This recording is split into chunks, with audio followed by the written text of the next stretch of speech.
अस्सलाम वालेकुम नाज़रीन, मेरा नाम अमानुल्लाह ख़ान जोइया है और आप देख रहे हैं अमानुल्लाह ख़ान जोइया यूट्यूब चैनल। नाज़रीन, आज हम बात करेंगे खालिक और मखलूक की। खालिक वो होता है जिसको किसी ने ना बनाया हो। खालिक वो होता है जो हमेशा से हो और हमेशा रहे। खालिक वो होता है जो अज़ल से हो और अबद तक रहे। खालिक वो होता है जिसकी ना शुरू हो ना इख्तिताम, उसको खालिक कहते हैं। मखलूक वो होती है जिसकी एक शुरू हो और एक अख्ताम हो, यानी उसकी लिमिट हो, उसको मखलूक कहते हैं। अगर हम ये कहें कि जो खालिक है वो फ़लाँ सन से शुरू हुआ और फ़लाँ सन पर ख़त्म हो जाएगा, तो फिर उसकी खालिकियत वाली सिफ्त ख़त्म हो जाती है। और हम मुसलमान हैं, हम अल्लाह ताला को खालिक मानते हैं और हम ये समझते हैं कि दुनिया जहान की जो सारी चीज़ें हैं वो अल्लाह ताला ने बनाई हैं। ज़मीन, आसमान, सूरज, चाँद, सितारे, ये सब चीज़ें जो हैं ये अल्लाह ताला ने बनाई। और दुनिया के तमाम मखलूक़ात जो हैं, जिसमें इंसान भी आते हैं, जिसमें जानवर भी आते हैं, जिसमें दरख्त भी आते हैं, जिसमें सूरज भी आती है, जिसमें चाँद भी आते हैं, जिसमें सितारे भी आते हैं, हर चीज़ जो है ये सब अल्लाह ताला ने बनाई है। अब कुछ लोगों का ये ख्याल है, कुछ लोग ये मानते हैं कि ये सब जो चीज़ें हैं, ये जो दुनिया है, ये खुद ब खुद वजूद में आ गई। वो ये कहते हैं कि एक धमाका हुआ जिसके बाद जो है दुनिया, हयात जो है, ज़िंदगी जो है वो खुद ब खुद वजूद में आ गई।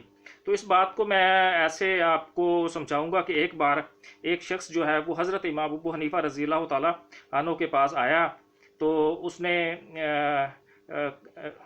उसने ये कहा कि ये दुनिया जो है ये खुद ब खुद वजूद में आ गई है। तो उसके साथ जो है हज़रत इमाम अबू हनीफ़ा रज़ी अल्लाह तआला अन्हु का जो मुनाजरा तय पा गया। जिस दिन मुनाजरा होना था और जिस टाइम होना था, उस टाइम वो शख्स तो मुकर्रर मुकाम पर पहुंच गया, लेकिन हज़रत इमाम अबू हनीफ़ा रज़ी अल्लाह तआला अन्हु वहाँ पर लेट पहुँचे। जब लेट आए तो उसने ये कहा कि देखो जी, आप मुसलमानों से ये कहा आपका जो इमाम है वो तो टाइम पर ही नहीं पहुँचा, इसलिए ये सच्चा नहीं है। हज़रत इमाम अबू हनीफ़ा ने ये फरमाया कि देखो, जिस रास्ते से मैं आता हूँ वहाँ पर एक दरिया पड़ता है। जब मैं वहाँ पर दरिया के पास आया तो ज़ाहिर बात है, कश्ती होती थी, कश्ती में बैठ के मैंने दरिया क्रॉस करना था।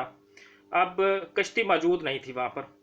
एक दरख्त जो है वहाँ पर वो लगा हुआ था, तो मेरे देखते ही देखते दरख्त जो है कट के नीचे गिर गया और उसके फिर आहिस्ता आहिस्ता जो उसके फट्टे बन गए, जो तख्ते बन गए, और तख्तों के साथ खुद ब खुद जो है एक कश्ती तैयार होगी। मैं उस कश्ती में जो है बैठा और दरिया को क्रॉस किया और आपके पास पहुंच गया। तो वो शख्स कहने लगा, देखो जी, कभी खुद ब खुद कश्तियाँ बनी हैं? खुद ब खुद तो कोई चीज़ भी नहीं बन सकती। तो हज़रत इमाम अबू हनीफ़ा रज़ी अल्लाह ताला अन्हु ने फरमाया कि देखो, ये आपका कौल है कि इस पर पक्के रहना कि खुद ब खुद कोई चीज़ नहीं बन सकती। तो मुझे बताओ कि ये दुनिया, ये ज़मीन, आसमान, ये कायनात सारी, ये कैसे बन गई? जब एक कश्ती खुद ब खुद नहीं बन सकती तो ये सारी चीज़ें कैसे बन गई? ज़ाहिर बात है, इन सब को बनाने वाली कोई ज़ात है। उस ज़ात का नाम अल्लाह ताला है और उसको हम खालिक कहते हैं, अल्लाह ताला मानते हैं उसको। हम सब मुसलमानों का ये अकीदा है, हम सब उसको खालिक मानते हैं। अब दूसरी बात मैं करूँगा, यहाँ पर आजकल जो वबा फैली हुई है कोरोना की।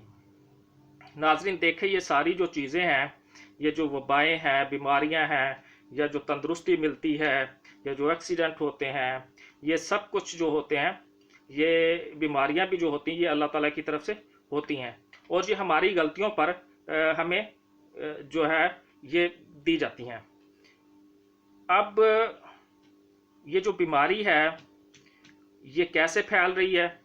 इसके फैलने की एक वजह मैं ये समझता हूँ, जो मैं समझता हूँ कि पाकिस्तान में जो सबसे ज़्यादा जो इसके फैलाव का सबब बन रही है, लेकिन कोई भी जो है उसको सीरियसली नहीं देख रहा। आप जब बाहर सफ़र करते हैं, आप देखते हैं कि सड़क के किनारे पर गोटे वाले जो हैं, ये शरबत, जो एक किस्म का शरबत होता है, वो लगा के खड़े हुए होते हैं। एक तंबू सा उन्होंने बनाया हुआ होता है, उसके नीचे उन्होंने 4 जो बेंच रखे हुए होते हैं और उस पर चंद एक गिलास उनके पास होते हैं। उसमें से वो पानी डाल डाल के सबको पिला रहे होते हैं। मैं गया तो मैंने भी उसी गिलास में पी लिया, आप गया तो आपने भी उसी गिलास में पी लिया, तीसरा गया तो उसने भी उसी गिलास में पी लिया। ज़ाहिर बात है, ये कोरोना के फैलने का सबब बनेगा ही बनेगा। अब मैं ये नहीं चाहता कि इन सबको बंद कर दिया जाए, इससे इनका रिज़्क जो है वो बंद हो जाएगा, इनकी रोज़ी बंद हो जाएगी। میں چاہتا ہوں کہ یہ چلائیں اس کو، لیکن اس کا ایک طریقہ کار ہے جس سے کرونا کم سے کم پھیلے گا۔ یہ جو پلاسٹک کے گلاس ہوتے ہیں، ڈسپوزیبل گلاسز کو ہم کہتے ہیں، یہ وہ گلاس استعمال کریں۔ جب یہ وہ گلاس استعمال کریں گے تو وہ ایک بندہ ایک گلاس کو استعمال کرے گا، اس کے بعد اس کو پھینک دے، یعنی وہ کم سے کم بیماری کے پھیلنے کا سبب بنے گا۔ دوسری بات یہ ہے کہ دیکھیں جس تیزی کے ساتھ کرونا جو ہے ہمارے ملک پاکستان میں پھیل رہا ہے، تو اس سے ظاہر ہوتا کہ یہ بہت زیادہ پھیلے گا۔ خدا نہ خواستہ آپ میں سے اگر کسی کو کرونا ہو جائے تو آپ نے پریشان نہیں ہونا۔ جب آپ پریشان ہوں گے تو یہ کرونا آپ کے اوپر حاوی ہوگا، آپ کی قوت مدافعت جو ہے وہ کمزور ہوگی۔ آپ کوشش کریں کہ آپ زیادہ سے زیادہ نیند لیں، آپ فروٹ کا زیادہ سے زیادہ استعمال کریں، اور کوشش کریں کہ اپنے آپ کو مصروف رکھیں اور خوش رہیں۔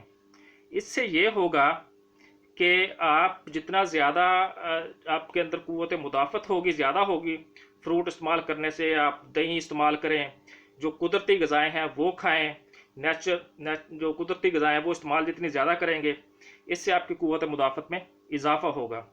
اور تیسری بات یہ ہے کہ آپ اللہ تعالیٰ سے معافی مانگیں، آپ نماز پڑھیں، اللہ تعالیٰ سے دعائیں مانگیں، اور یہ کہیں کہ یا اللہ اگر ہم سے غلطی ہو گئی ہے تو پوری امت مسلمہ جو ہے اس کو معاف فرما، اور پوری دنیا کو اس وبا سے محفوظ رکھ۔